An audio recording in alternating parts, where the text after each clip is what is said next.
तो ये था हमारा हीट इंजन, एक ऐसा डिवाइस जो कि हीट को वर्क में कन्वर्ट करता है। सोर्स होता है, हीट इंजन होता है और सिंक होता है, तीन चीजें होती हैं। आप गाड़ी चलाते हैं, गाड़ी चला रहे हैं तो वो भी एक हीट इंजन ही है। सोर्स आपका पेट्रोल है, जो आपकी गाड़ी है वो एक हीट इंजन है, और सिंक आपका वहाँ पे एटमॉस्फेयर है। बहुत सारा अमाउंट ऑफ हीट एटमॉस्फेयर में रिलीज होता है। आप देखते हैं साइड में छुइए, बहुत ज़्यादा गर्म हो जाता है, ठीक है, और इस तरह से लगे भी होते हैं कि वो हीट को रिलीज करें। आप कंप्यूटर चलाते हैं तो बहुत सारा हीट रिलीज होता है, बहुत सारा हीट, मतलब इलेक्ट्रिसिटी को पूरा का पूरा वो कन्वर्ट नहीं कर पाता है, तो बहुत सारा हीट कन्वर्ट होता है। तो सोर्स जो होता है वो हाई टेम्परेचर ऑब्जेक्ट होता है, उसकी हीट कैपेसिटी काफ़ी ज़्यादा होनी चाहिए। सिंक जो है वो लो टेम्परेचर ऑब्जेक्ट होता है, T1 टेम्परेचर पे सिंक हीट लेता है, और T1 टेम्परेचर पे ले रहा है और हीट लेने के बाद भी उसका टेम्परेचर T1 ही है। ऐसा इसलिए है क्योंकि उसकी हीट कैपेसिटी काफ़ी ज़्यादा है, उसकी हीट कैपेसिटी काफ़ी ज़्यादा है।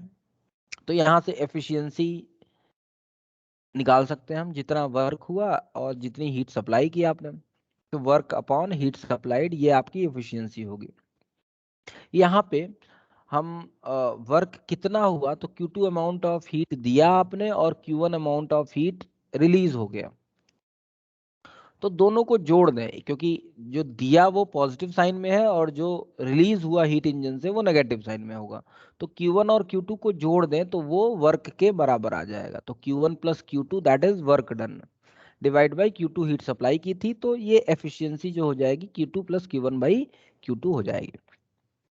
अब यहाँ से कॉर्नॉट साइकिल क्या होता है, तो चार साइकिल्स होते हैं जिसको हम कॉर्नॉट साइकिल कहते हैं, जिसको मिला के कॉर्नॉट साइकिल कहते हैं। चार प्रोसेसेस होते हैं बेसिकली। पहला जो होता है process, reversible isothermal expansion, reversible adiabatic expansion, reversible isothermal and reversible adiabatic compression. ये चार प्रोसेसेस होते हैं, कुछ इस तरह के होते हैं, ठीक है। ए बी प्रोसेस में आप सिस्टम को हीट देते हैं और सी डी प्रोसेस में सिस्टम हीट रिलीज करके डी से ए में जाता है। तो ये साइकिल, इस साइकिल को कॉर्नॉट साइकिल कहते हैं। ध्यान दीजिएगा सिलेबस में नहीं है आपके, लेकिन समझने के पॉइंट ऑफ व्यू से ये टॉपिक बहुत ही इंपॉर्टेंट है। आज का लेक्चर और कल वाला लेक्चर, दो लेक्चर बड़े ही इंपॉर्टेंट है, ठीक है। स्टेप वन में आप आइसोथर्मल एक्सपेंशन करते हैं। आइसोथर्मल यानी कि डेल्टा टी जीरो होगा, डेल्टा यू भी जीरो हो जाएगा, और यहाँ से आपने वर्क डन निकाल लिया। इसी तरह से दूसरे प्रोसेस में क्यू जीरो होगा, क्योंकि एडियाबेटिक प्रोसेस है, तो डब्ल्यू बराबर डेल्टा यू हो जाता है अगर क्यू जीरो है, तो और वो एन सी भी T two minus T one के बराबर हो जाएगा। ये T one minus T two होना चाहिए ना, ये गलत लिखा है भाई। फाइनल टेम्परेचर यहाँ पे क्या है, T one minus T two है, ये T one minus T two होना चाहिए, गलत लिखा है। डेल्टा यू बी सी जो होगा N C V T one minus T two के बराबर होगा। मैंने बताया था डेल्टा टी क्या होगा, डेल्टा टी फाइनल टेम्परेचर। तो यहाँ पे देखिएगा, इन यहाँ पे टी टू टेम्परेचर पे है, और जब बी से सी में गया तो टी वन टेम्परेचर में कन्वर्ट हो गया, टी टू से टी वन में जा रहा है। तो टी वन फाइनल है, टी टू इनिशियल है, तो T one minus T two करेंगे, T one minus T two करेंगे।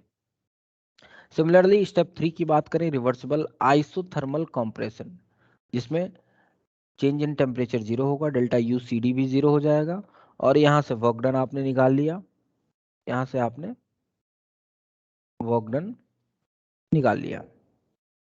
वर्क डन बराबर N R T L N V four by V three, आपने ये फॉर्मूला भी पढ़ा है। चौथा प्रोसेस एडियाबेटिक प्रोसेस है अगेन, उसके लिए भी again N C V final minus initial, यहाँ पे final T two minus T one है। नेट वर्क डन हमने सबको ऐड कर दिया, सबको ऐड कर दिया, तो ये कट गया और ये बन गया। इसकी वैल्यू Q1 के बराबर थी और इसकी वैल्यू Q2 के बराबर थी, तो माइनस डब्ल्यू, जो सिस्टम वर्क कर रहा है, सिस्टम वर्क कर रहा है तो वो नेगेटिव होगा, तो माइनस डब्ल्यू बराबर Q1 प्लस Q2, ठीक है। और ये Q1 प्लस Q2, ये जो फॉर्मूला है वर्क डन का, ये रिवर्सिबल के लिए भी अप्लाइड है, इरिवर्सिबल के लिए भी अप्लाइड है, दोनों तरह के प्रोसेसेस के लिए ये अप्लाई है, ठीक है। ये मत समझिएगा यहाँ पे आपने ये फॉर्मूला लगाया है, हमने पहले भी बता दिया था, पहले भी बता दिया था, जो वर्क डन होगा यहीं से देख लीजिए, वर्क डन जो होगा Q1 प्लस Q2 के बराबर है ना, चाहे प्रोसेस रिवर्सिबली हो चाहे प्रोसेस इरिवर्सिबल हो। ठीक है, ये यहीं पे बात हो गई थी, मतलब अभी रिवर्सिबल और नॉट साइकिल की भी बात नहीं की थी, तभी हमने वर्क डन निकाल लिया, एफिशिएंसी निकाल ली थी, या वर्क डन निकाल लिया था Q1 प्लस Q2 के बराबर। तो Q1 प्लस Q2 इस बात पे डिपेंड नहीं करता है कि प्रोसेस रिवर्सिबल हो रहा है या इरिवर्सिबल हो रहा है। तो ये जो वैलिड है, ये फॉर्मूला दोनों के लिए वैलिड है। अब बीसी प्रोसेस को हमने देखा, टी और वी के बीच में एक रिलेशन निकाल रहा हूं, तो T2 बाई T1 बराबर V3 by V2 power gamma minus one. Similarly DA process के लिए हमने देखा T2 बाई T1 बराबर V4 by V1 power gamma minus one, दोनों को इक्वेट कर दिया, गामा माइनस वन कट जाएगा, यहाँ से V1 बाई V2 बराबर V4 बाई V3 आ जाएगा। तो इस फॉर्मूले में, वर्क डन वाले फॉर्मूले में V4 बाई V3 की जगह हम V1 बाई V2 रख सकते हैं। V1 बाई V2 को उल्टा करेंगे तो यहाँ पे नेगेटिव आ जाएगा, तो माइनस T1 आ जाएगा, ध्यान दीजिएगा, माइनस T1 प्लस T2 आ गया, ये वर्क डन आ गया टोटल। अब ये जो है, ये चूंकि रिवर्सिबल के लिए फॉर्मूला है, इसलिए ये सिर्फ और सिर्फ रिवर्सिबल प्रोसेस के लिए ही वैलिड होगा। अब एफिशिएंसी की बात करें, एफिशिएंसी निकाल लें, तो एफिशिएंसी नेट होती है net work divide by heat supplied, net work minus W net by Q2, minus W net बराबर Q1 प्लस Q2, तो Q1 plus Q2 by Q2, ये फॉर्मूला तो पहले भी डिराइव हो चुका है। रिवर्सिबल प्रोसेस के लिए बात करें तो डब्ल्यू नेट जो है minus N R L N V two by V one T2 minus T1 अभी निकाला ऊपर, और Q2 की वैल्यू भी निकाली थी N R T2 L N V two by V one, काट दिया, तो ये आ गया T2 minus T1 by T2। ये फॉर्मूला आ गया, बड़ा ही इंपॉर्टेंट फॉर्मूला है एफिशिएंसी का, लेकिन ये सिर्फ रिवर्सिबल प्रोसेस के लिए ही वैलिड है, ई रिवर्सिबल प्रोसेस के लिए ये वैलिड नहीं है। रिवर्सिबल ई रिवर्सिबल बार बार क्यों समझा रहा हूँ, क्योंकि आगे चल के यहीं से हमें कंडीशन मिलती है, यहीं से हमने, याद कीजिए, कल कंडीशन भी निकाली थी। एफिशिएंसी कॉर्नोट साइकिल की हमेशा वर्किंग सब्सटेंस के इंडिपेंडेंट होती है, यहां से मैंने एक क्वेश्चन भी कराया था। अच्छा, कॉर्नोट साइकिल में जो नेक्स्ट रिजल्ट होता है वो एक्सपेंशन ऑफ गैस होता है, और एक्सपेंशन ऑफ गैस होता है, तो एक्सपेंशन के लिए आप जानते हैं रिवर्सिबल प्रोसेस का वर्क डन इरिवर्सिबल प्रोसेस के वर्क डन से ज्यादा होता है। अगर कंप्रेशन हो रहा है तो उल्टा है, ये बात मैंने पहले बताई थी आपको, आप लोग याद कीजिएगा, मैंने एक बहुत पहले, पता नहीं आपको याद आ रहा होगा कि नहीं आ रहा होगा, मैंने इस तरह का कर्व एक बनाया था। ठीक है, ये इरिवर्सिबल प्रोसेस का वर्क डन है, एक्सपेंशन हो रहा है, और ये रिवर्सिबल प्रोसेस का वर्क डन है। तो इरिवर्सिबल प्रोसेस में जो वर्क डन हुआ है सिर्फ इतना हुआ है, जबकि रिवर्सिबल प्रोसेस का जो वर्क डन हुआ है वो पूरा इतना हुआ है, पूरा इतना हुआ है। तो रिवर्सिबल प्रोसेस का एक्सपेंशन में वर्क डन ज्यादा होता है। लेकिन वही कॉम्प्रेशन की बात करें, अगर कॉम्प्रेशन की बात करें तो कॉम्प्रेशन के लिए इरिवर्सिबल प्रोसेस का वर्क डन ये होता है, रिवर्सिबल प्रोसेस का वर्क डन अगेन यही होता है। तो अब यहाँ पे अगर ध्यान देंगे तो यहाँ पे इरिवर्सिबल यानी कि कॉम्प्रेशन में यहाँ से यहाँ जा रहा है, इसमें यहाँ से यहाँ पे आ रहा है। ठीक है, तो कॉम्प्रेशन में आपका वर्क डन ये होगा इरिवर्सिबल प्रोसेस में, और रिवर्सिबल प्रोसेस में सिर्फ इतना ही होगा। कहने का मतलब ये है कि ये एक्सपेंशन हो रहा है और ये कॉम्प्रेशन हो रहा है। तो एक्सपेंशन में ध्यान दीजिएगा, एक्सपेंशन में रिवर्सिबल प्रोसेस में वर्क डन ज्यादा होता है, कॉम्प्रेशन में इरिवर्सिबल प्रोसेस में वर्क डन ज्यादा होता है। क्योंकि कॉर्नोट साइकिल में नेट रिजल्ट जो होता है एक्सपेंशन ऑफ गैस होता है, इसलिए net result is the expansion of gas, और इसलिए रिवर्सिबल प्रोसेस का वर्क डन इरिवर्सिबल प्रोसेस के वर्क डन में ज्यादा आएगा। और अगर रिवर्सिबल प्रोसेस का वर्क डन ज्यादा होगा तो एफिशिएंसी हमने निकाला था work done divide by heat supplied, heat supplied तो दोनों केसेस में सेम है, लेकिन रिवर्सिबल प्रोसेस में वर्क डन ज्यादा है, इसलिए eta reversible should be greater than eta irreversible.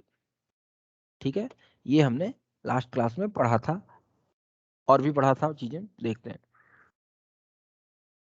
अब थोड़ा रिवर्सिबल प्रोसेस की बात कर लें, तो ये ये सब के लिए अप्लाइड है, और ये रिवर्सिबल प्रोसेस के लिए सिर्फ अप्लाइड है, दोनों इक्वल हो जाएंगे। क्योंकि ये सबके लिए है, रिवर्सिबल के लिए भी है, ये तो रिवर्सिबल के लिए है ही है। ये वाला सिर्फ और सिर्फ रिवर्सिबल के लिए है, ये रिवर्सिबल और इरिवर्सिबल दोनों के लिए है। तो दोनों चीजें आपस में इक्वल तो होंगी ही अगर रिवर्सिबल प्रोसेस है तो दोनों को इक्वेट कर दिया, थोड़ा सा इसको सजाया वजाया, डिवाइड किया, और यहां से एक कंडीशन मिल गई कि सिग्मा क्यू बाई टी बराबर 0, यानी कि रिवर्सिबल प्रोसेस में सिग्मा क्यू बाई टी की वैल्यू 0 के बराबर होती है। वही अगर हम इरिवर्सिबल प्रोसेस की बात करें तो for irreversible process eta reversible is greater than eta irreversible. ठीक है, ये प्रोसेस तो पॉसिबल ही नहीं है। तो रिवर्सिबल के लिए एफिशिएंसी ये है, इरिवर्सिबल या रिवर्सिबल कोई भी प्रोसेस हो इसके लिए एफिशिएंसी ये है।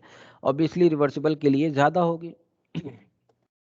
यहां से इक्वेट करें अगर, तो यहां से क्या कंडीशन आएगी, यहां से दूसरी कंडीशन बन जाएगी कि del sigma of Q by T should be less than 0, sigma Q by T should be less than 0, यानी कि इरिवर्सिबल प्रोसेस में sigma of Q by T की वैल्यू 0 से कम होगी।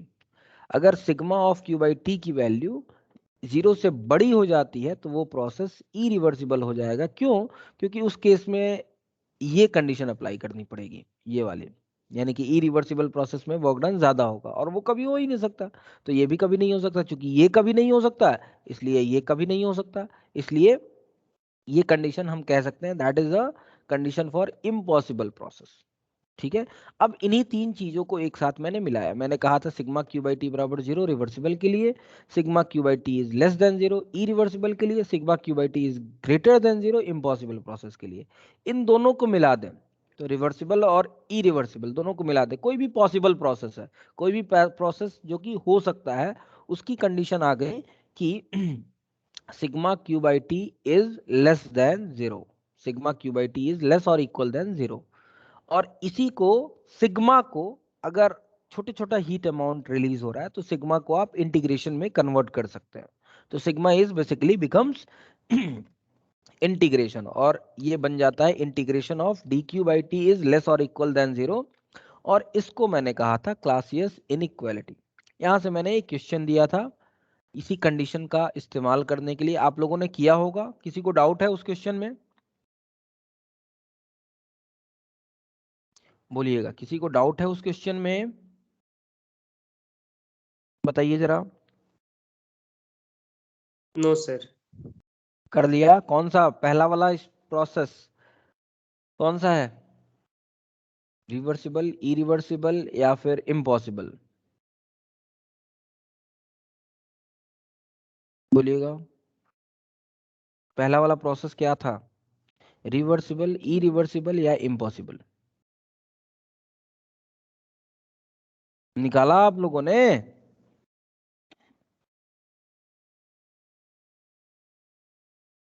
क्या आया था? अरबाज, अरबाज हाँ सर। किया था हाँ सर। पहला वाला स्टेप, पहला वाला जो प्रोसेस था वो रिवर्सिबल, इरिवर्सिबल या फिर इम्पॉसिबल? क्या आया था?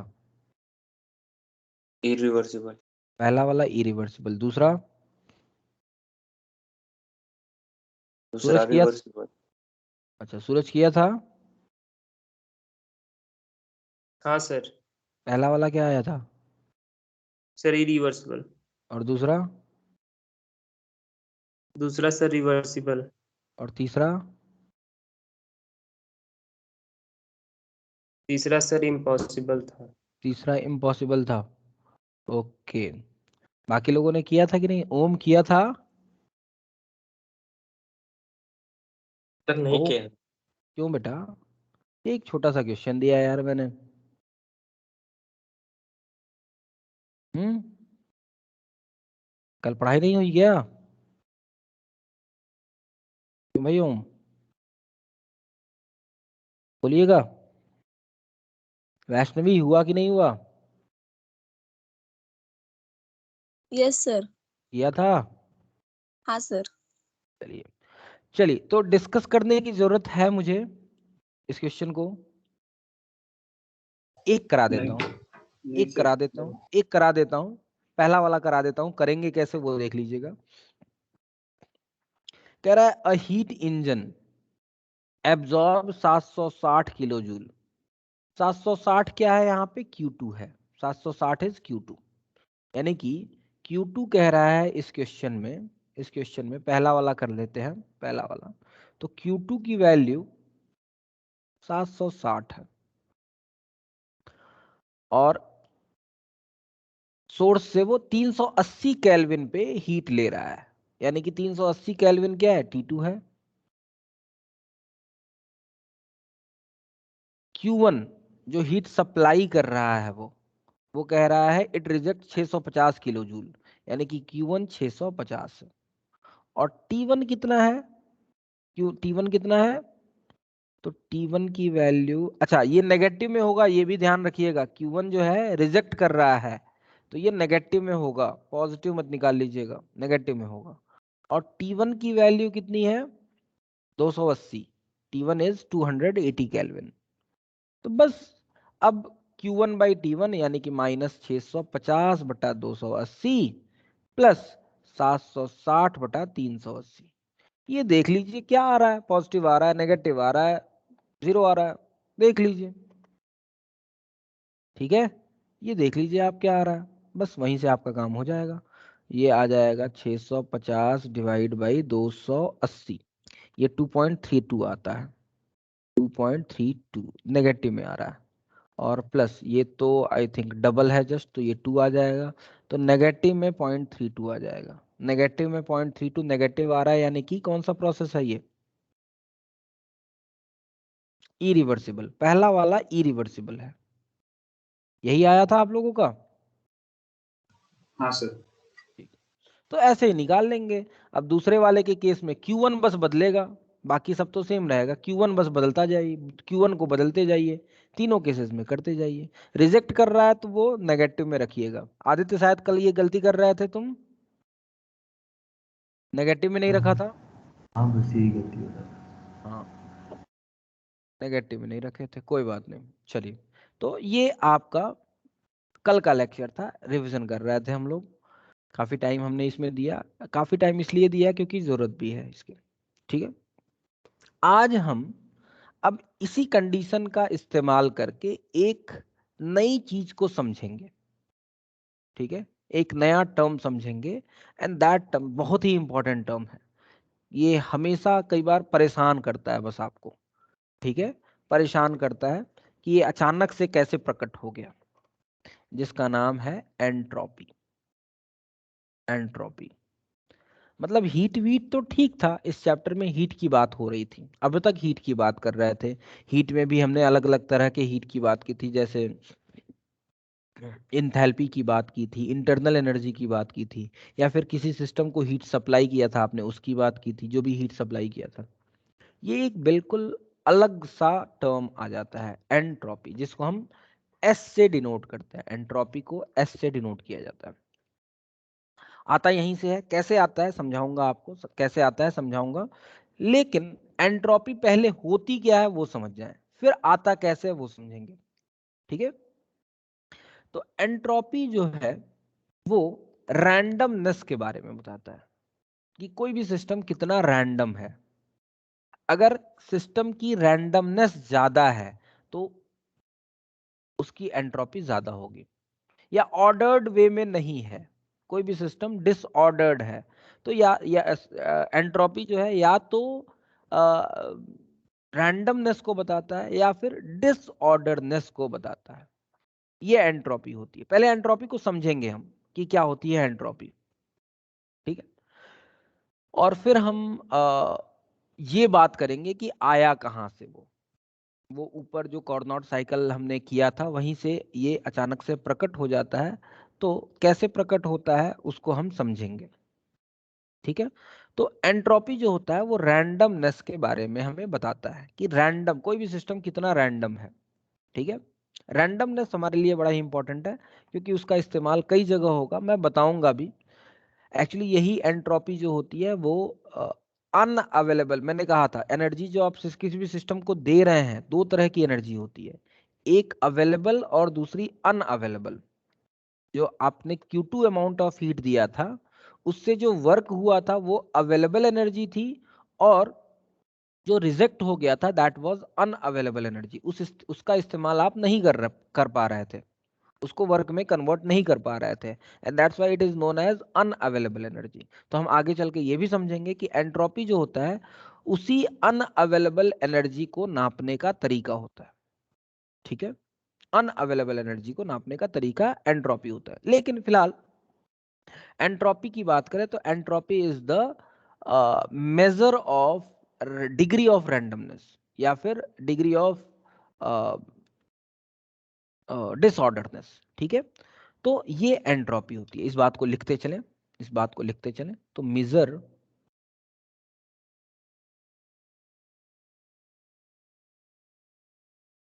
मेजर ऑफ डिग्री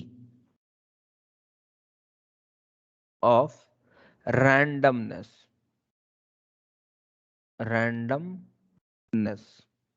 और डिसऑर्डरनेस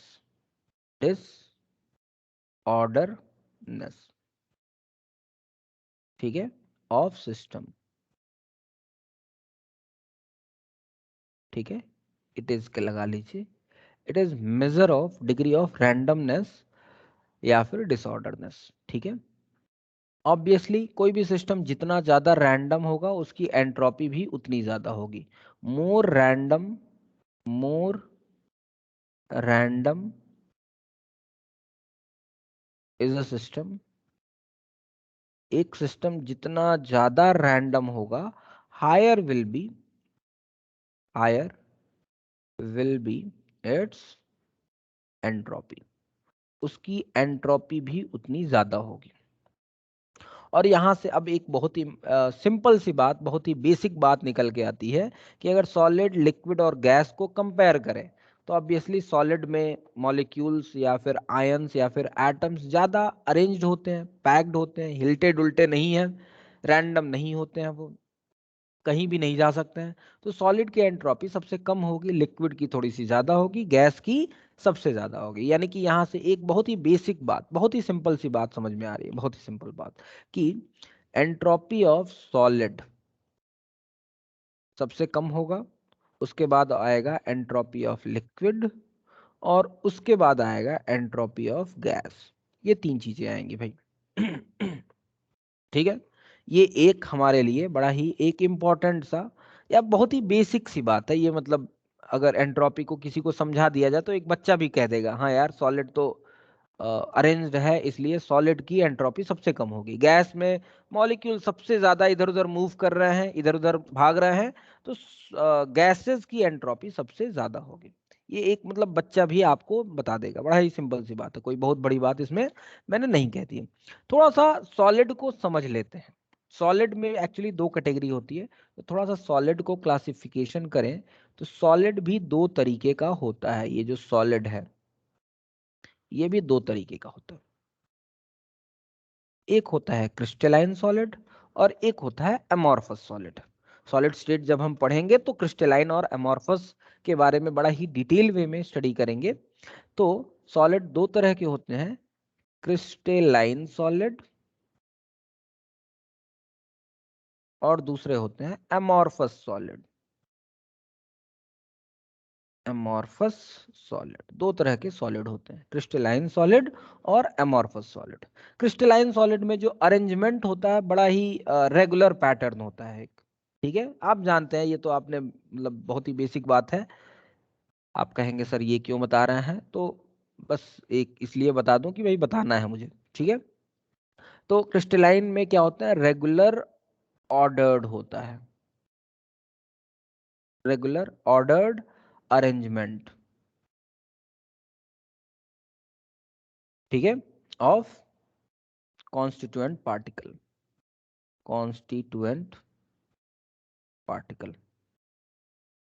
जो भी पार्टिकल होते हैं उनमें अरेंजमेंट जो होता है बड़ा ही रेगुलर सा होता है। यानी कि इस तरह से कुछ कह लीजिए कि ये कुछ ऐसे कह लीजिए कि ए के बाद बी आएगा, फिर ए आएगा, फिर बी आएगा, फिर ए आएगा, फिर बी आएगा एंड सो ऑन। ठीक है, ये एक बड़ा ही अरेंजमेंट सा है। यहाँ पे उसके बाद भी अगर करें तो बी होगा, फिर ए होगा, फिर बी होगा, मतलब किसी तरह का अरेंजमेंट हो सकता है।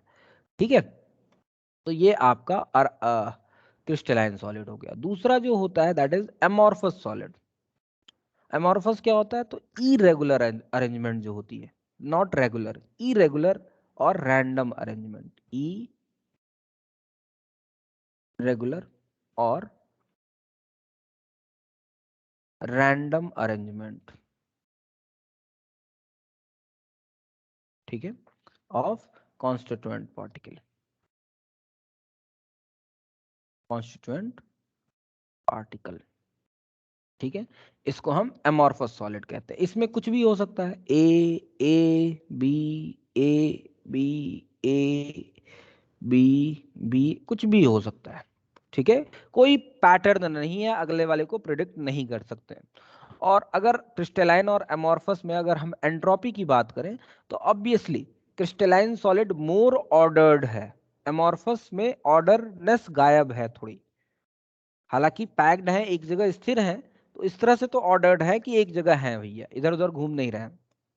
लेकिन अगर क्रिस्टलाइन और एमॉर्फस को भी कंपेयर करें तो क्रिस्टलाइन की एंट्रोपी कम होगी, एमॉर्फस की एंट्रोपी ज्यादा होगी। तो S of crystalline should be less than entropy of amorphous। होगा कि नहीं होगा बताइएगा जरा, ठीक है यहां तक? जी सर। तो ये तो बात हो गई सॉलिड्स की। लिक्विड में तो कोई समस्या नहीं है, लिक्विड का तो ठीक है। थोड़ा गैसेस की बात कर ले, क्योंकि गैसेस के लिए बात करना बनता है और ये बार बार पूछी जाती हैं चीजें, ये चीजें बार बार पूछी जाती हैं, इसलिए इसको समझना बड़ा जरूरी है। क्या हो गया, कुछ तो हुआ है, ये आवाज आया है। ओके, मैंने ये नहीं किया है क्या?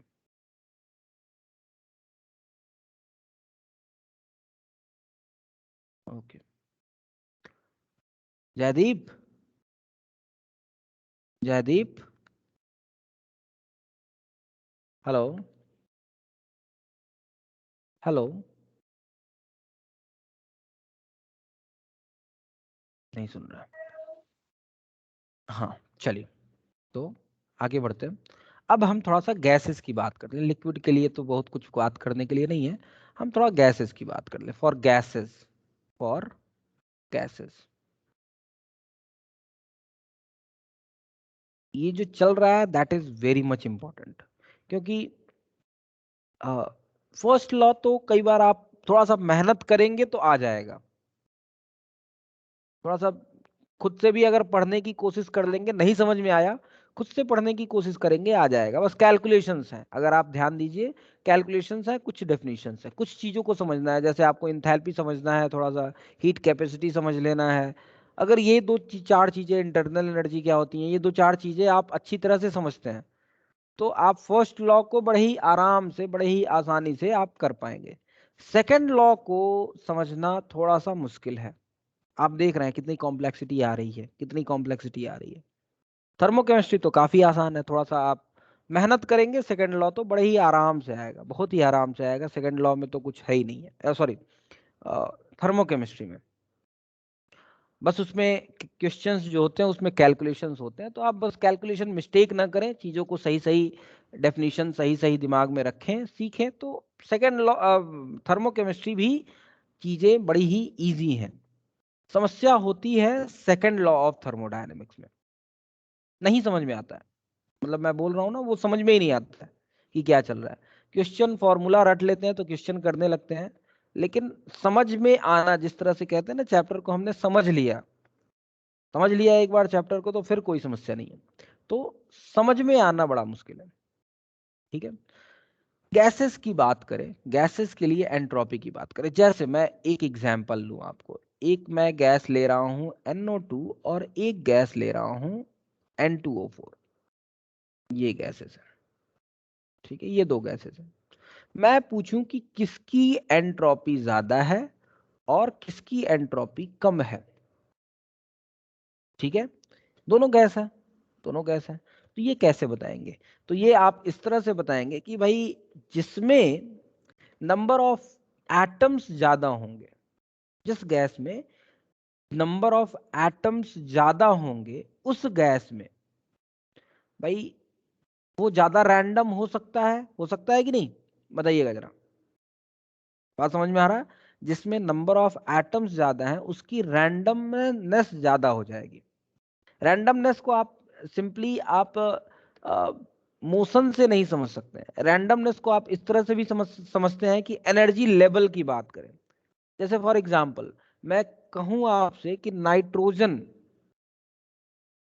हर एक एटम के लिए 5 एनर्जी स्टेट एग्जिस्ट करती हैं, ठीक है भाई। NO2 मॉलिक्यूल में एनर्जी लेवल्स होंगी, तो हर एक एटम के लिए अगर मैं 5 एनर्जी लेवल्स कहूं तो मैं कहूंगा NO2 में 15 एनर्जी लेवल्स होंगे, 15 एनर्जी लेवल्स होंगे। जबकि इसमें अगर हम बात करेंगे तो 30 एनर्जी लेवल्स होंगे। तो रैंडमनेस को सिर्फ मोशन से जोड़ के मत देखिएगा कि जो तेज मूव कर रहा है उसकी एंट्रोपी ज्यादा होगी, जो धीरे मूव कर रहा है या फिर जो नंबर में ज्यादा होगा उसकी एंट्रोपी ज्यादा होगी। ये तो ठीक है, यहां तक ठीक है। लेकिन ये दोनों गैसेस में जिसमें नंबर ऑफ एटम्स ज्यादा होंगे उसकी एनर्जी लेवल्स भी ज्यादा होगी, ज्यादा एनर्जी स्टेट्स पॉसिबल होंगे उसमें, जो कि मॉलिक्यूलर ऑर्बिटल थ्योरी में पढ़ा था ना आपने। एटम के लिए, हर एक एटम के लिए 1s 2s 2p 3s, तो ये क्या है? एनर्जी लेवल्स ही तो है ना। तो हर एक एटम का कुछ एनर्जी लेवल होता है। तो ज्यादा एटम्स है तो ज्यादा एनर्जी लेवल्स होंगी, ज्यादा एनर्जी लेवल्स होंगी तो एंट्रोपी भी उसकी ज्यादा होगी, यानी कि ज्यादा स्टेट में जा सकता है, वो ज्यादा पॉसिबल स्टेट में जा सकता है।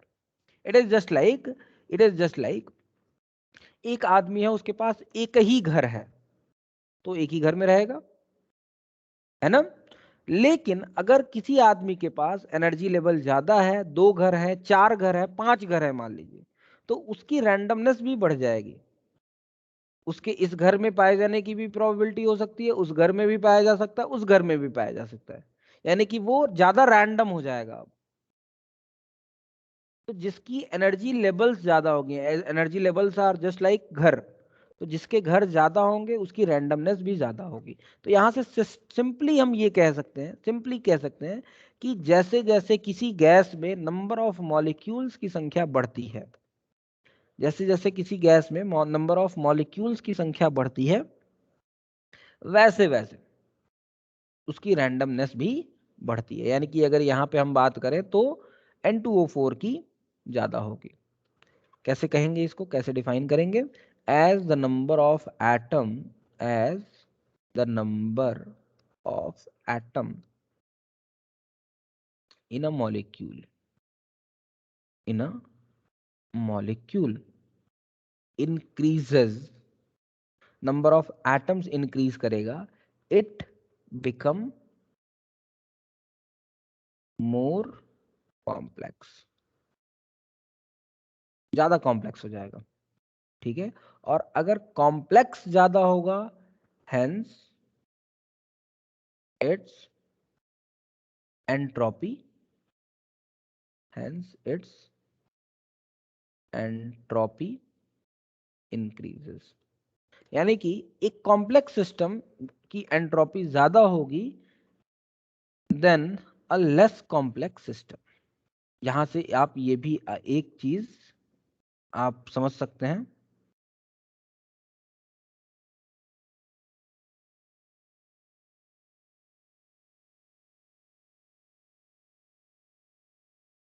Just a minute.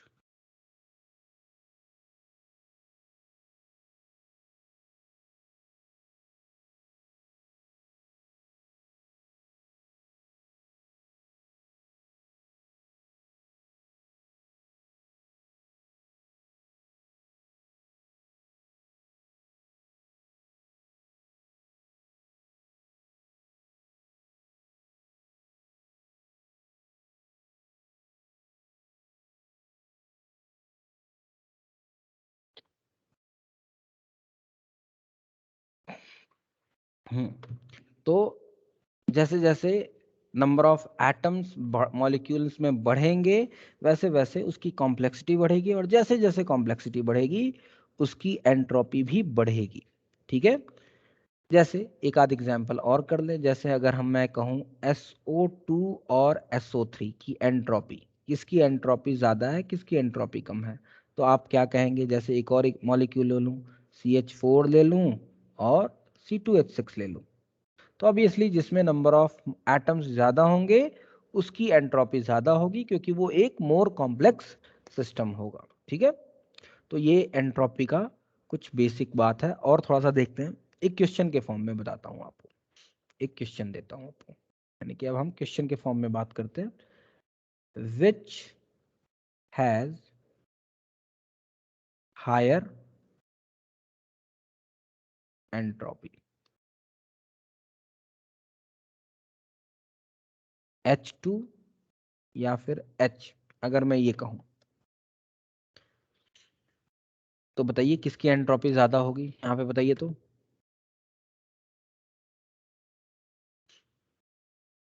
बताइए जरा, H2 की एंट्रोपी ज्यादा होगी या H की एंट्रोपी ज्यादा होगी? बोलिएगा जरा।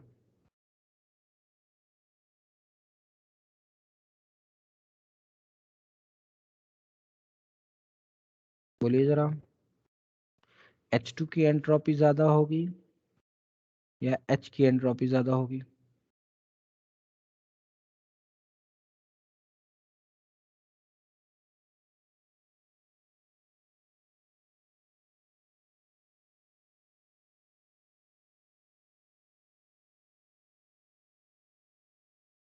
H2 की ज्यादा होगी। H2 की ज्यादा होगी भाई, ज्यादा नंबर ऑफ एटम्स है कि नहीं? नंबर ऑफ एटम्स ज्यादा है एंड दैट्स व्हाई यहाँ पे हम कह सकते हैं H2 की एंट्रोपी ज्यादा होगी, since more number of atoms in hydrogen. यहाँ पे आप एक गलती कई बार कर देते हैं, कई बार आप सोच लेते हैं H2 से 2H में गया है। अगर इसी क्वेश्चन को मैं थोड़ा सा घुमा फिरा के पूछूं, इसी क्वेश्चन को दूसरी तरह से पूछूं कि H2 से 2H, और इसके लिए पूछूं कि चेंज इन एंट्रोपी पॉजिटिव है या नेगेटिव है, ये पूछूं, तो इसका सवाल का जवाब अलग होगा। आप समझिएगा, यहाँ पे आप ये नहीं कह सकते हैं कि H2 की एंट्रोपी ज़्यादा है, H की एंट्रोपी कम है, तो फाइनल की कम है, इनिशियल की ज़्यादा है, इसलिए ये नेगेटिव होगा। नहीं, नेगेटिव नहीं होगा, यहाँ पे पॉजिटिव आएंगी। क्यों? क्योंकि आप देख रहे हैं एक मोल H2 से, यहाँ पे आपका क्या चल रहा है, एक मोल H2 है, यहाँ पे एक मोल H2 है, और यहाँ पे 2 मोल H हैं, एटम्स ज्यादा है ना, है कि नहीं? और जैसे जैसे नंबर ऑफ एटम्स बढ़ जाएंगे एंट्रोपी भी बढ़ जाएगी, रैंडमनेस भी ज्यादा हो जाएगी।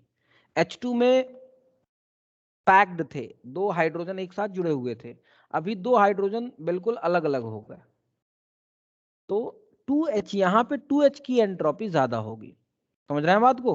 यानी कि प्रोडक्ट की एंट्रोपी यहाँ पे ज्यादा होगी, प्रोडक्ट की ज्यादा है, रिएक्टेंट की कम है, यानी कि यहाँ पे डेल्टा एस पॉजिटिव आएगा कि नेगेटिव आएगा? Delta S is positive in this case. समझ रहे हैं बात को? तो ये कई बार दो तरह के क्वेश्चंस दिए जाते हैं, एक तो सीधे सीधे पूछ लिया जाता है किसकी एंट्रोपी ज्यादा होगी, H2 या H की, और दूसरा एक रिएक्शन दिया जाता है, उस रिएक्शन में पूछा जाता है किसकी एंट्रोपी ज्यादा होगी। तो रिएक्शन दिया गया है तो कहानी अलग हो जाएगी। ठीक है, 1 मोल से 2 मोल बन रहा है, यानी कि आप इसको कह सकते हैं कि नंबर ऑफ मॉलिक्यूल्स क्या हो रहा है, इंक्रीज कर रहे हैं।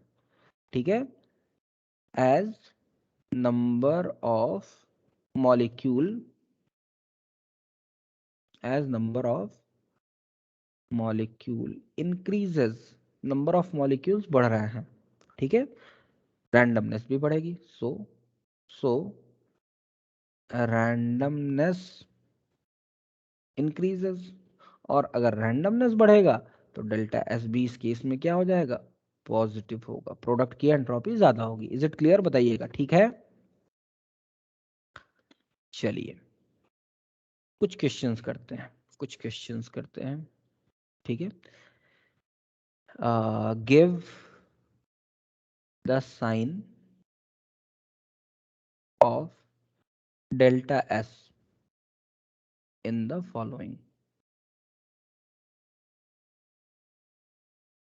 नीचे दिए गए केसेस में डेल्टा एस की के साइन की बात करनी है। पहला क्वेश्चन है CO2 solid give CO2 gas. दूसरा क्वेश्चन है H2O liquid give H2O solid. तीसरा क्वेश्चन है डायमंड गिव ग्राफाइट। चौथा है NH3 गैस में है प्लस HCl गैस में है, NH4Cl सॉलिड में है। और पांचवा एक और क्वेश्चन दे दूं आपको, SO2 plus half O2 give SO3। जरा इन 5 केसेस में बताइए तो जरा क्या है, एंट्रोपी बढ़ रही है घट रही है? पहले वाले में डेल्टा एस पॉजिटिव होगा नेगेटिव होगा? पॉजिटिव होगा कि नेगेटिव होगा? सॉलिड से गैस में जा रहा है, सॉलिड की एंट्रोपी कम होती है, गैस की एंट्रोपी ज्यादा होती है। प्रोडक्ट की ज्यादा है तो प्रोडक्ट माइनस रिएक्टेंट करेंगे, क्या आएगा? पॉजिटिव आएगा। लिक्विड से सॉलिड में जा रहा है, एंट्रोपी क्या होगी? बोलिए भाई, कुछ तो जल्दी जल्दी बोलिए। नेगेटिव। नेगेटिव। डायमंड से ग्रेफाइट में, ये अच्छा क्वेश्चन है, बताइएगा कौन ज्यादा ऑर्डर्ड होता है, डायमंड होता है या ग्रेफाइट? डायमंड सर ज्यादा डायमंड। ऑर्डर्ड होता है। डायमंड ज्यादा, हाँ, हार्ड भी होता है और ऑर्डर्ड भी ज्यादा होता है। ग्रेफाइट तो सॉफ्ट होता है। आप देखते हैं 3 बॉन्ड बनता है, चौथा बॉन्ड बन नहीं पाता है। चौथा बॉन्ड एक बहुत ही वीक फोर्स ऑफ अट्रैक्शन से 2 लेयर्स आपस में जुड़ी हुई होती हैं। अगर आपने ग्रेफाइट का स्ट्रक्चर देखा हो तो, हम लोगों ने पढ़ा है क्या? हम लोगों ने तो नहीं पढ़ा है ना, अभी पी ब्लॉक में नहीं पढ़ा, अभी पढ़ लिया है क्या? नहीं नहीं, अभी सर। नहीं पढ़ा। तो बोरॉन फैमिली हो गया था, कार्बन फैमिली अभी नहीं हुआ है। हाँ, तो डायमंड से ग्रेफाइट में जाएंगे, एंट्रोपी क्या हो जाएगी? पॉजिटिव। पॉजिटिव होगी। ग्रेफाइट की, हाँ, पॉजिटिव हो जाएगी, बिल्कुल सही कह रहे हैं। ग्रेफाइट की एंट्रोपी ज्यादा होती है। इसमें बताइए तो एंट्रोपी क्या होगी इस रिएक्शन में?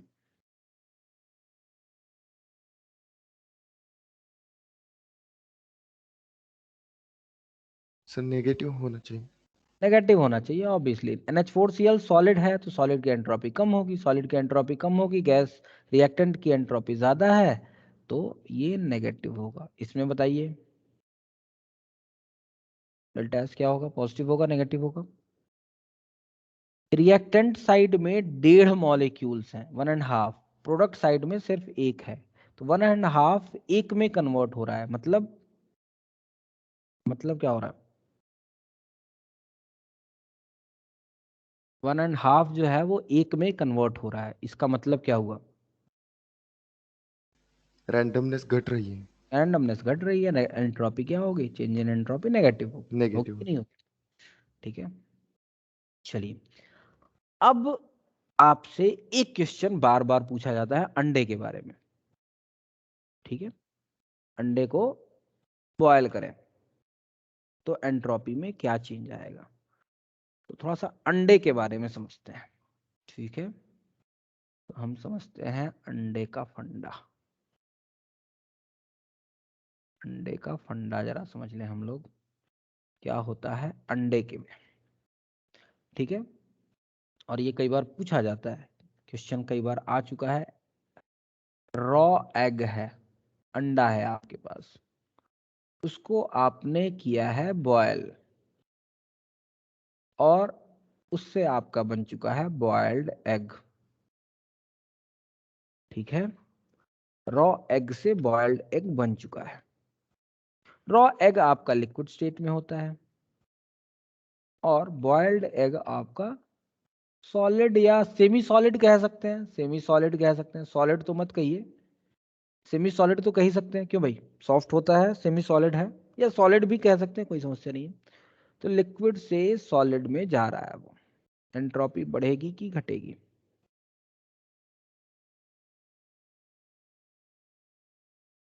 क्या लग रहा है?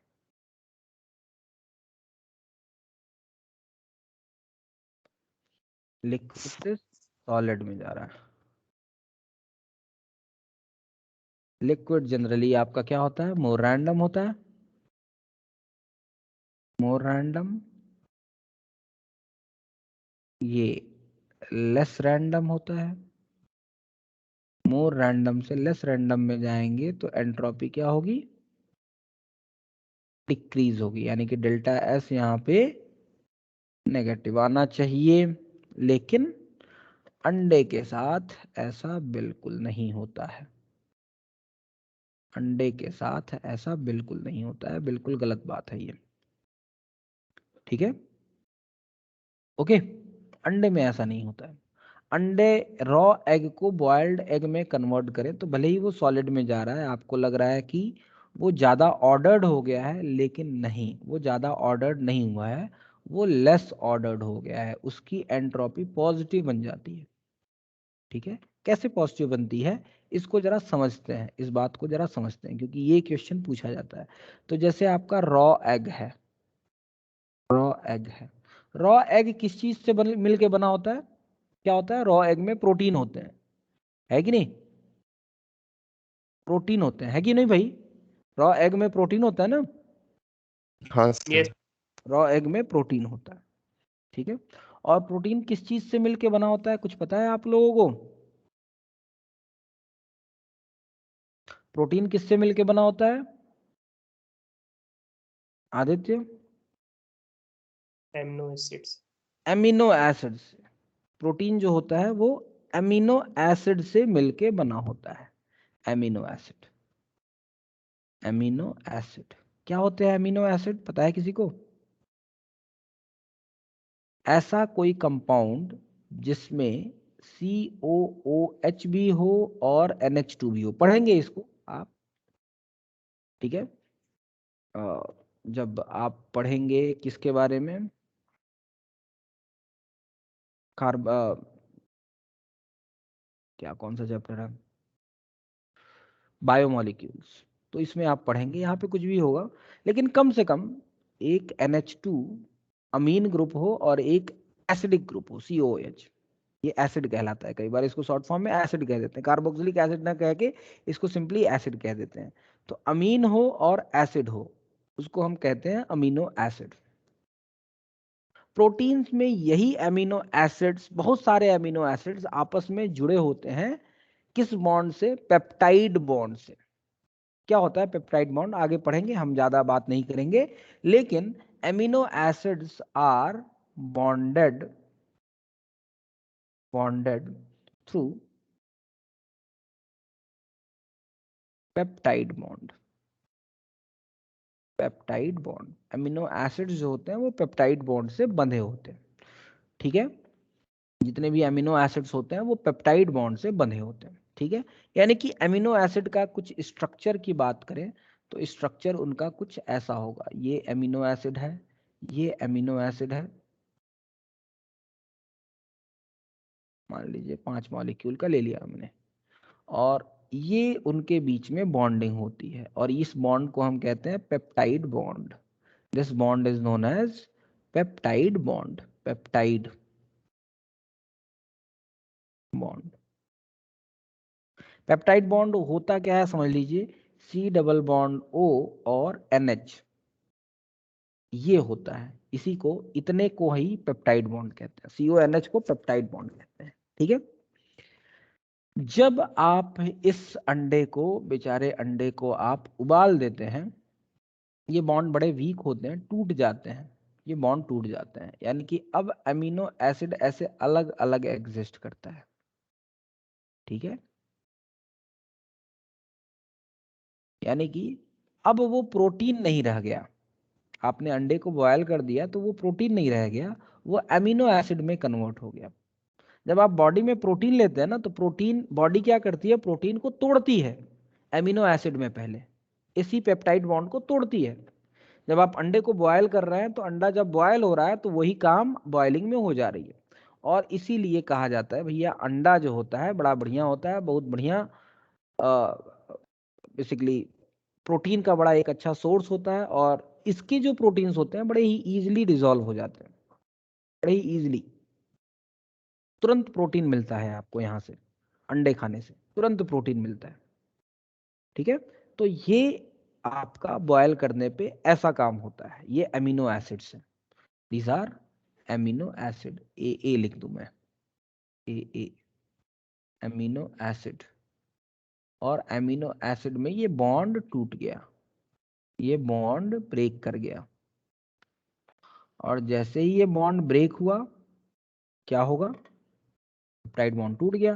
पेप्टाइड बॉन्ड टूट गया तो मॉलिक्यूल्स ज्यादा रैंडम हो गए, फ्री हो गए, एमिनो एसिड्स क्या हो गए, फ्री हो गए। So the amino acid molecule will get free होगा, and will increase the randomness, और इससे उसकी रैंडमनेस क्या हो गई, बढ़ गई। आई बात समझ में? तो रैंडमनेस बढ़ने की वजह से इस प्रोसेस का डेल्टा एस क्या होगा, पॉजिटिव होगा कि नेगेटिव होगा, पॉजिटिव होगा।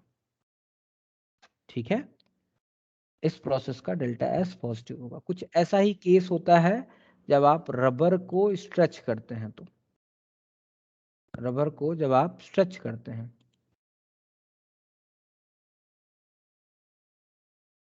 हर्षद हर्षद हाँ सर। अभी आ रहे हैं क्या? हाँ वो मोबाइल चार्ज नहीं था, लाइट ही चली गई थी। अच्छा, चलिए ठीक है, बड़ा लेट से आ रहा है यार, 8:30 तो क्लास खत्म होने वाली है। चलिए कोई बात नहीं, ओके, लेक्चर्स जरूर देख लीजिएगा। ठीक है, हाँ स्ट्रेचिंग बाद में देख लेते हैं। देख लीजिएगा बेटा, देख लीजिए। लेकिन क्लास में ऐसा नहीं है बाद में देखने का है, लेकिन क्लास में सीखने का अलग प्रेशर रहता है, चीज़ें अलग रहती हैं, और बाद में देखने का थोड़ा सा माहौल अलग रहता है। बाद में आप बड़े ही रिलैक्स्ड वे में रहते हैं, जब क्लास में रहते हैं तो नहीं, आपको फोकस रहना ही रहता है क्योंकि सीखना है। ठीक है, तो बाद में देखने का ऑप्शन तो है, ये ठीक है, अच्छी बात है, लेकिन कभी भी क्लास में जो आप सीखते हैं ना, वो आप ज़्यादा फोकस्ड वे में सीख पाते हैं, क्योंकि आपको पता है क्लास में अगर नहीं सीखा तो फिर बाद में समस्या हो जाएगी। ये ऑफलाइन और ऑनलाइन की यही समस्या है, क्योंकि ऑफलाइन में आपको पता है कि भाई सर ने एक बार जो बोल दिया वो बोल दिया, जितनी बार क्लास में डिस्कस हो सकता है वही हो सकता है, बाद में देखने का ऑप्शन नहीं है। और बाद में कोई ऐसे मतलब देखना भी बड़ा मुश्किल रहता है, बाद में होता है कि नहीं होता है, बाद हाँ में थोड़ा। देखना भी बड़ा ही मुश्किल काम रहता है, बहुत ही मतलब होता है, सोचते तो हैं कि देख लेंगे, लेकिन फिर लगता है चलो यार देख ही लेंगे। ठीक है, तो बाद में थोड़ा सा मुश्किल हो जाता है। ठीक है,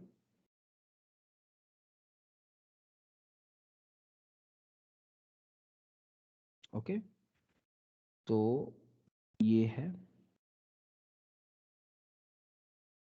ओके। चलिए, ऐसा ही केस होता है स्ट्रेचिंग ऑफ रबर में, स्ट्रेचिंग ऑफ रबर ऐसा ही केस होता है स्ट्रेचिंग ऑफ रबर में। कई बार पूछा जाता है स्ट्रेच को रबर कर, स्ट्रेच को रबर को स्ट्रेच करना है, स्ट्रेच को रबर नहीं करना है, रबर को स्ट्रेच कर रहा है, तो क्या होगा stretching of rubber, stretching of rubber, rubber को आप स्ट्रेच कर रहे हैं, एंट्रोपी बढ़ेगी या घटेगी। ठीक है, तो अगेन समझिएगा जरा, नॉन स्ट्रेच्ड रबर है और उससे आप स्ट्रेच्ड रबर में जा रहे हैं।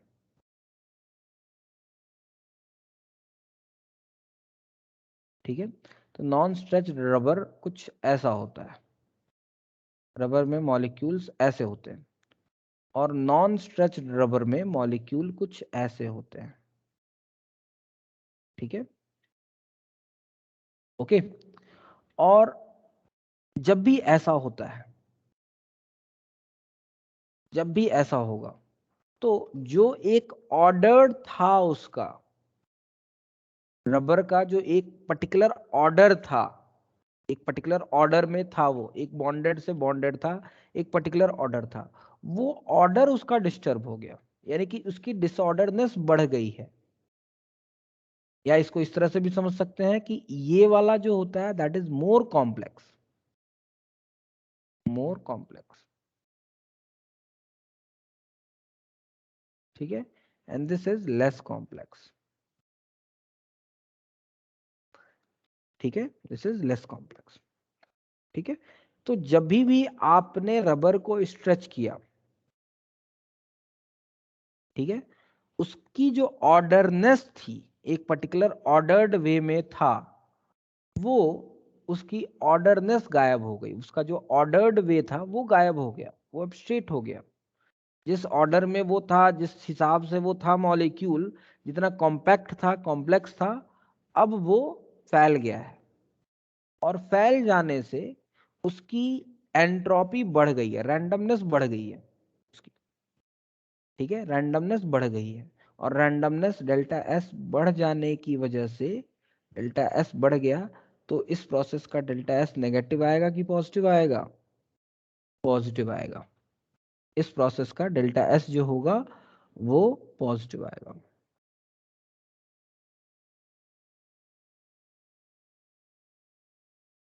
ठीक है, इसलिए स्ट्रेचिंग ऑफ रबर में भी ये कई बार क्वेश्चन पूछे जाते हैं, स्ट्रेचिंग ऑफ रबर में भी एंट्रोपी पॉजिटिव होती है, बढ़ती है। खैर, अब हमने एंट्रोपी को काफ़ी हद तक समझने की कोशिश की है, काफ़ी जगह अप्लाई किया है। अब थोड़ा सा मैथमेटिकल फॉर्म में आए भाई। ठीक है, मैथमेटिकल डेफिनेशन ऑफ एंट्रोपी। अब थोड़ा सा मैथमेटिकल डेफिनेशन की बात करें हम, क्योंकि वही हमारे काम का है, वही हमारे काम का है। तो अब हम बात करते हैं मैथमेटिकल डेफिनेशन ऑफ एंट्रोपी। ठीक है, ये एंट्रोपी की बातें थी, कुछ कुछ बातें थी, हमने रैंडमनेस चीजों को बताया कि एंट्रोपी जो रैंडमनेस होती है, और कई जगह हमने इसको अप्लाई किया, कई मॉलिक्यूल्स में देखा क्या होती है रैंडमनेस। ठीक है, ये सारी बातें हमने देखी। ठीक है, तो ये मैथमेटिकल डेफिनेशन है एंट्रोपी की। अब हम बात करेंगे कि एंट्रोपी को कैलकुलेट कैसे किया जाए, that is very much important. Entropy को कैसे कैलकुलेट किया जाए, ठीक है। तो फिर से हम इसी एंट्रोपी के मैथमेटिकल फॉर्म को समझने के लिए फिर से जो कल हमने पढ़ा था उस पे आते हैं, इस क्लासियस इनइक्वालिटी पे आते हैं, या फिर इस कंडीशन पे आते हैं, या क्लासियस इनइक्वालिटी से भी आप समझ सकते हैं इस चीज को। आप इसको अगर ध्यान से समझेंगे तो आप देख रहे हैं यहाँ पे जो Q बाई टी है, summation of Q by T over a cycle for reversible process. Reversible process के लिए Q बाई टी की जो वैल्यू आ रही है, ये वाली इक्वेशन देखिएगा, रिवर्सिबल प्रोसेस के लिए, रिवर्सिबल प्रोसेस के लिए बस, नॉट इरिवर्सिबल प्रोसेस, 0 आ रही है। इसका क्या मतलब निकल रहा है कि Q बाई टी जो है वो एक स्टेट फंक्शन है। Q बाई टी का कुछ मतलब है, ऐसा नहीं है Q बाई टी ऐसे ही नहीं है, Q बाई टी का कुछ मतलब है भाई, है कि नहीं? Q बाई टी का कुछ मतलब है, और Q बाई टी जो है वो over a cycle reversible process में, सिर्फ और सिर्फ रिवर्सिबल प्रोसेस में 0 आती है। यही तो देखा था ना आपने यहाँ पे, Q by T, sigma of Q by T is 0 for a reversible process. आ रही बात समझ में? यानी कि Q बाई टी का पहली बात तो कोई मतलब है, what is Q by T का कुछ तो मतलब है। ओके, क्या मतलब है समझते हैं। लेकिन एक चीज ये समझ में आ रहा है कि ये Q बाई टी जो है ये एक साइक्लिक प्रोसेस में जीरो के बराबर है। Summation of Q by T is zero for a cyclic process. अगर कोई भी प्रॉपर्टी होती है, कोई भी फंक्शन होता है, कोई भी टर्म होता है जिसका साइक्लिक प्रोसेस में समेशन जीरो के बराबर आता है, चेंज कुछ नहीं होता है, इसका मतलब क्या होता है? वो कौन सी प्रॉपर्टी है? स्टेट फंक्शन है या पाथ फंक्शन है? स्टेट फंक्शन है या पाथ फंक्शन है, बताइएगा। वो एक स्टेट फंक्शन है, तभी तो जीरो आ रहा है ना, है कि नहीं? बताइएगा जरा। हाँ सर। भाई अगर कोई, आपने पढ़ा है ना स्टेट फंक्शन और पाथ फंक्शन, जैसे आपने डेल्टा यू निकाला था तो कहा था आपने delta U is a state function. एक साइक्लिक प्रोसेस में पूरे एक साइकिल अगर आपने मूव कर लिया तो डेल्टा यू की वैल्यू जीरो होगी, क्योंकि कोई चेंज नहीं आएगा, आप जहां पे चले थे वहीं पे पहुंच गए। ये भी तो वही कह रहा है कि पूरे over the cycle Q by T, summation of Q by T किसके बराबर है? जीरो के बराबर है। मतलब क्यू बाई टी जो है रिवर्सिबल प्रोसेस के लिए, नॉट फॉर इरिवर्सिबल प्रोसेस, ये बस याद रखिएगा। Only for reversible process, only for reversible process Q by T एक स्टेट फंक्शन होता है, इसका कुछ मतलब है। और इसी क्यू बाई टी को हम एंट्रोपी के नाम से जानते हैं, इसी क्यू बाई टी को एंट्रोपी कहते हैं। आई बात समझ में? That Q by T is basically entropy. कितनी हीट अनअवेलेबल है या कितना रैंडमनेस है, ये क्यू बाई टी बताता है। आपने कांस्टेंट टेम्परेचर पे किसी को, सिस्टम को हीट दिया, ठीक है, कांस्टेंट टेम्परेचर पे किसी भी सिस्टम को कितना हीट दिया आपने, वो उसकी एंट्रोपी होगी। मतलब टेम्परेचर को बिना बढ़ाए घटाए उसने हीट ले लिया। टेम्परेचर अगर बढ़ा रहा है तो क्या होगा बताइएगा? रैंडमनेस बढ़ेगी उसकी, मतलब सिस्टम रैंडम होगा। तो सिस्टम ने कांस्टेंट टेम्परेचर पे कितना हीट ले लिया, उसी को कहते हैं हम एंट्रोपी कहते हैं। Basically that Q by T is a कुछ some important function and that function is known as entropy. तो मैथमेटिकल अगर डेफिनेशन की बात करें तो mathematical definition of entropy is for any reversible process, याद रखिएगा सिर्फ और सिर्फ रिवर्सिबल प्रोसेस के लिए ही है ये, फॉर। लेकिन इसका मतलब ये नहीं है कि एंट्रोपी सिर्फ रिवर्सिबल प्रोसेस के लिए ही वैलिड है। एंट्रोपी सभी तरह के प्रोसेस के लिए वैलिड है, हम बात करेंगे। लेकिन ये जो डेफिनेशन है एंट्रोपी की, ये डेफिनेशन जो है ये सिर्फ रिवर्सिबल प्रोसेस के लिए अप्लाइड है। For any reversible process, for any reversible process, और any reversible process entropy change, entropy change is calculated as ds बराबर, स्मॉल चेंज कर रहे हैं तो ds की बात कर रहे हैं, ds बराबर dq रिवर्सिबल, यानी कि सिस्टम को रिवर्सिबली कितना हीट दिया आपने t टेम्परेचर पे, that is known as entropy. And this is very much important, this is very much important, very important. यानी कि ds कैसे डिफाइन होगा? dq रिवर्सिबल, रिवर्सिबली सिस्टम को रिवर्सिबली हीट कैसे दे सकते हैं आप? ये बात समझते हैं? कभी कभी सोचा आपने सिस्टम को रिवर्सिबली हीट कैसे देंगे? सिस्टम को रिवर्सिबली हीट तब देते हैं, जैसे मान लीजिए दो सिस्टम है, ये मान लीजिए सोर्स है और ये आपका सिस्टम है। दिस इज सोर्स जहां से हीट दे रहे हैं, और ये सिस्टम जो कि हीट ले रहा है, कुछ क्यू अमाउंट ऑफ हीट दे रहे हैं, रिवर्सिबली दे रहे हैं। तो रिवर्सिबली कब दे सकते हैं आप? जब इसका जो टेम्परेचर हो वही टेम्परेचर इसका भी हो,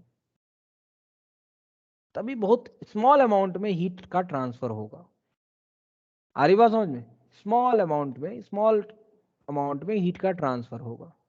यानी कि किसी भी सिस्टम को अगर रिवर्सिबली हीट दे रहे हैं तो इक्विलिब्रियम में होना चाहिए, that is very much important. Source और सिस्टम एक दूसरे के साथ थर्मल इक्विलिब्रियम में होने चाहिए। थर्मल इक्विलिब्रियम का मतलब अगर दोनों का टेम्परेचर सेम है तो हम कहते हैं थर्मल इक्विलिब्रियम में। तो अगर कोई भी सिस्टम किसी भी सोर्स से रिवर्सिबली हीट ले रहा है, इसका मतलब वो सिस्टम सोर्स के साथ थर्मल इक्विलिब्रियम में होगा। ठीक है, यानी कि सोर्स का भी टेम्परेचर धीरे धीरे आप बढ़ाएंगे तो सिस्टम का भी टेम्परेचर धीरे धीरे बढ़ेगा और धीरे धीरे हीट का ट्रांसफर होगा। ऐसा नहीं कि सोर्स का टेम्परेचर आपने अचानक से 50 डिग्री रख दिया और सिस्टम आपका 25 डिग्री पे और हीट का ट्रांसफर हो रहा है, तो वो that transfer is irreversible transfer of heat.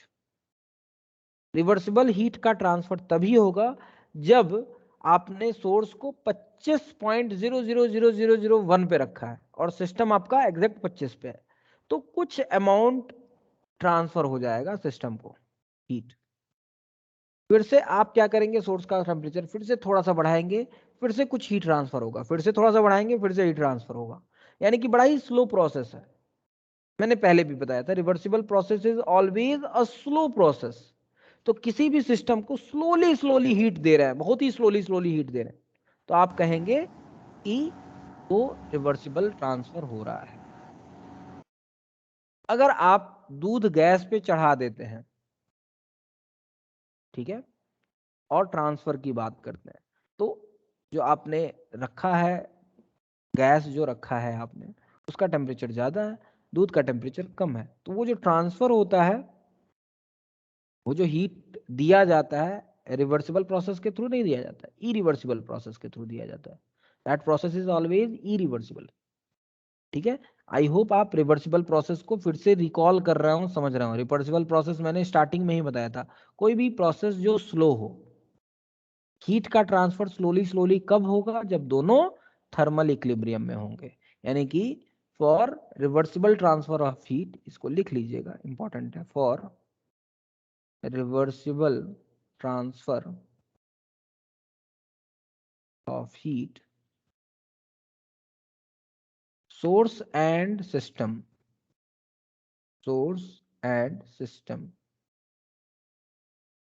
should be in thermal equilibrium। Source और सिस्टम दोनों थर्मल इक्विलिब्रियम में होना चाहिए। अगर ऐसा है तो क्या होगा, ये होगा। Is it clear? ठीक है, और इसी को ds को हम क्या कहेंगे, ds को हम क्या कहेंगे, एंट्रोपी। यानी कि s जो है वो एक स्टेट फंक्शन है, याद रखिएगा, s is a state function and extensive भी होता है, इंटेंसिव प्रॉपर्टी नहीं होती है, ज्यादा होगा तो उसकी रैंडमनेस भी ज्यादा होगी। यानी कि s is a extensive property. Extensive property, state function तो होता ही है, हमने देखा, एक्सटेंसिव प्रॉपर्टी भी होती है। अगर आप इस चीज को इंटीग्रेट करें, ds को इंटीग्रेट करें, देखिएगा जरा, इंटीग्रेट कीजिएगा, ds को जरा इंटीग्रेट कीजिएगा, s1 से s2 पे जा रहे हैं आप, तो इंटीग्रेट करेंगे, ठीक है, dq reversible divide by t, ds का इंटीग्रेशन s होगा और लिमिट रख देंगे तो s2 माइनस s1, ये आ जाएगा delta s which is s2 minus s1। तो एस डेल्टा एस किसी भी सिस्टम में चेंज इन एंट्रोपी जो होती है वो किसके बराबर होती है, integration of D Q reversible divide by T के बराबर होता है। ठीक है, अगर किसी भी सिस्टम को कांस्टेंट टेम्परेचर पे आप हीट दे रहे हैं, if temperature is constant, if temperature is constant, तो वहां से डेल्टा एस क्या आ जाएगा, टी बाहर निकल जाएगा इंटीग्रेशन के, और अगर टी बाहर निकल जाएगा तो integration of D Q reversible is Q reversible, यानी कि डेल्टा एस क्या आ जाएगा, Q reversible, Q reversible by T, ये यहां से आ गया। समझ रहे हैं बात को? यानी कि कांस्टेंट टेम्परेचर पे डेल्टा एस जो होगा क्यू रिवर्सिबल बाई टी के बराबर होगा। अगर कांस्टेंट टेम्परेचर नहीं है, टेम्परेचर भी वैरी कर रहा है, यानी कि इरिवर्सिबल प्रोसेस के थ्रू आप हीट दे रहे हैं, तो वहां पे डेल्टा एस कैसे निकाल लेंगे, Q reversible divide by T, है ना? बात समझ में आया? अब आपके मन में एक सवाल बार बार उफान मार रहा होगा बार बार आ रहा होगा कि सर बार बार आप रिवर्सिबल कह रहे हैं, बार बार रिवर्सिबल कह रहे हैं, इसका क्या मतलब हुआ? क्या हम एंट्रोपी इरिवर्सिबल प्रोसेस के लिए नहीं निकाल सकते हैं? ऐसा बिल्कुल नहीं है। आप एंट्रोपी जो है इरिवर्सिबल प्रोसेस के लिए भी निकाल सकते हैं। कैसे निकालेंगे जरा समझिएगा, जरा समझिएगा। अगर आपको रिवर्सिबल प्रोसेस इरिवर्सिबल प्रोसेस में अगर एंट्रोपी निकालनी है, जैसे मान लीजिए मैं ये कह रहा हूं, मान लीजिए मैं ये कह रहा हूं ए से आप बी जा रहे हैं, ए से बी की तरफ जा रहे हैं, ठीक है। और ए से बी जो है अगर मैं मान लूं आपने इरिवर्सिबल प्रोसेस माना है, ठीक है, यानी कि ए से बी जाने में आपने जो हीट दिया है क्यू इरिवर्सिबल दिया है, और आप कह रहे हैं सर ए से बी में जाने के लिए आप एंट्रोपी कैलकुलेट कीजिए। ये वाला फॉर्मूला तो नहीं लगा सकते हैं, ये वाला फॉर्मूला तो हम यहाँ पे नहीं लगा सकते हैं। क्यों? क्योंकि यहाँ पे अगर चेंज इन एंट्रोपी निकालना चाहते हैं तो हमें क्यू रिवर्सिबल चाहिए, और हमारे पास है क्यू ई रिवर्सिबल। तो इस इरिवर्सिबल प्रोसेस के लिए फिलहाल तो नहीं निकाल सकते हैं, लेकिन आप क्या करेंगे, दूसरा तरीका पकड़िए, कान को थोड़ा सा घुमा के पकड़िए, ठीक है, सीधे मत पकड़िए, सीधे पकड़ने से समस्या है, थोड़ा सा घुमा के पकड़िए, पता भी ना चले कि पकड़ा है कान।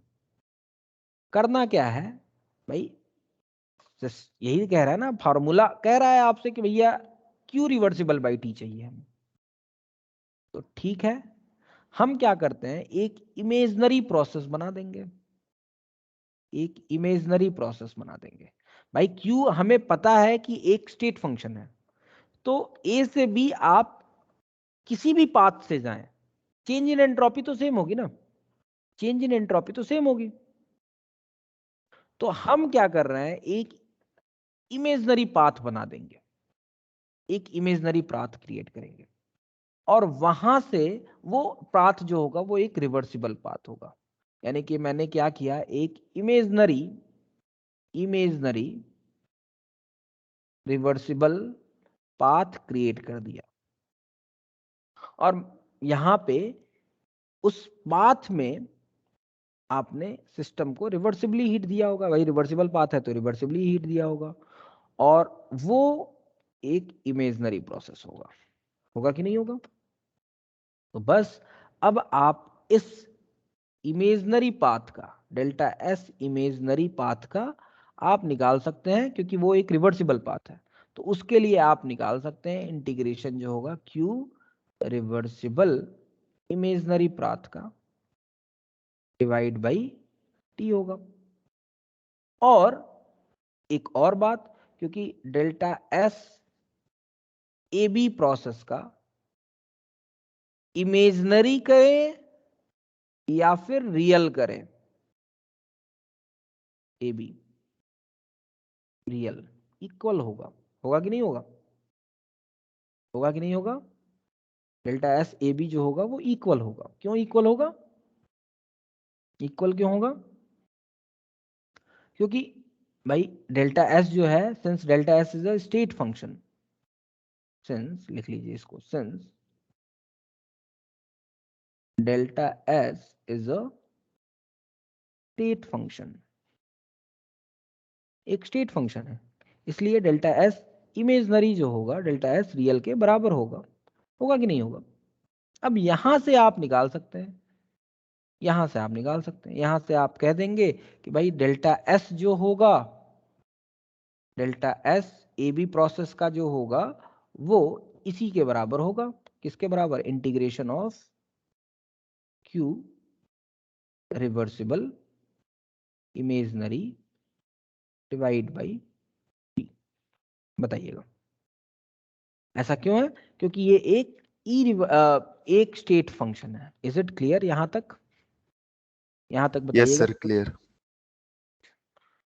टाइम कितना बचा है भाई? टाइम ऑलमोस्ट हो गया है।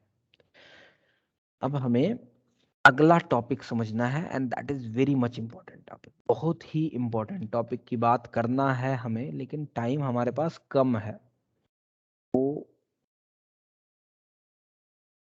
डिस्कशन हो नहीं पाएगा, ठीक है, फिर भी चलिए थोड़ा सा हम समझते हैं, थोड़ा सा लिखेंगे नहीं लेकिन थोड़ा सा बोल के तो यहाँ पे इस चीज को लिख लें भाई, इस चीज को लिख लें। फॉर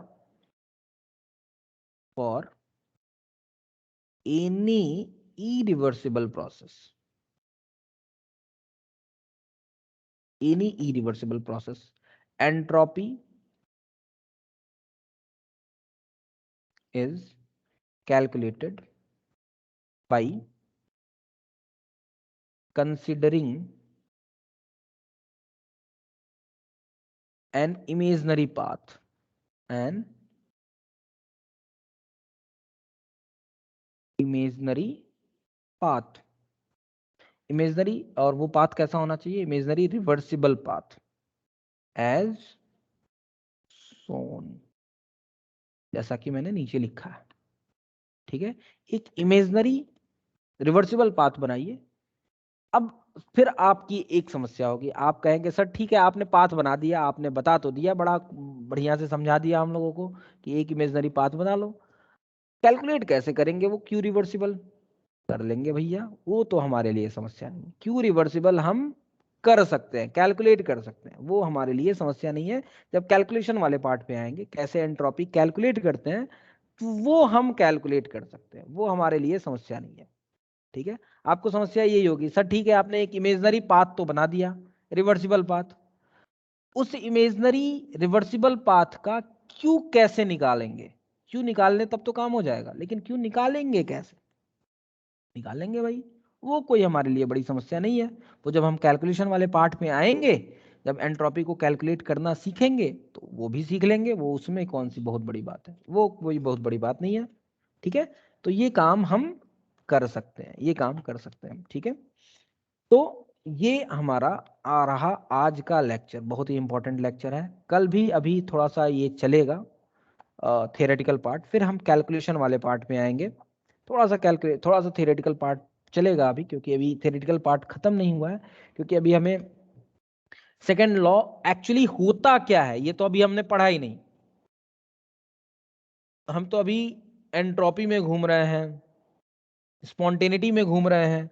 फिर अभी हमें बात करनी है कि स्पॉन्टेनियस होने की, कोई भी प्रोसेस स्पॉन्टेनियस होगा कि नहीं होगा, इसकी कंडीशन क्या होगी, ये कंडीशन क्या होगी, ये तो अभी हमने बात नहीं की। तो हमें अभी बात करनी है कि एंट्रोपी और स्पॉन्टेनिटी में रिलेशन क्या है। आ रही बात समझ में? कैसे हम समझेंगे कि स्पॉन्टेनिटी और एंट्रोपी में रिलेशन क्या है, स्टेटमेंट के बारे में समझेंगे कि what is actually second law of thermodynamics. ये तो हम कुछ टर्म्स समझ रहे हैं, what is actually second law of thermodynamics, ये तो अभी तक हमने समझा नहीं। तो इस चीज को हम समझेंगे, कल समझेंगे, आज नहीं समझेंगे, आज टाइम हो चुका है। तो आज के लिए इतना ही करते हैं। कल के लेक्चर में हम सेकेंड लॉ ऑफ थर्मोडायनेमिक्स पढ़ेंगे, स्पॉन्टेनिटी को समझेंगे, और फिर कैलकुलेशन वाले पार्ट पे आएंगे कि कैलकुलेट कैसे करें। ठीक है, तो आज के लिए हम इतना ही करते हैं। बहुत बहुत धन्यवाद आप लोगों का। एक बार okay sir, thank you.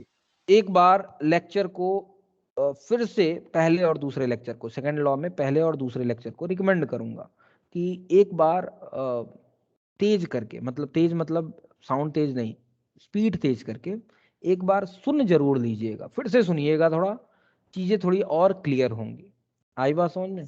Time कम है मैं समझता हूँ, लेकिन ये सेकंड लॉ बड़ा ही इंपॉर्टेंट है, और इसको एक बार समझा तो फिर काम होगा आपका। तो इसको समझने के लिए एक बार लेक्चर को ट्राई कीजिएगा, सुन पाए हम, फिर से सुन पाए, फिर से समझ पाए, क्योंकि बहुत सारी बातें ऐसी हैं जो एक बार में समझ में नहीं आती हैं।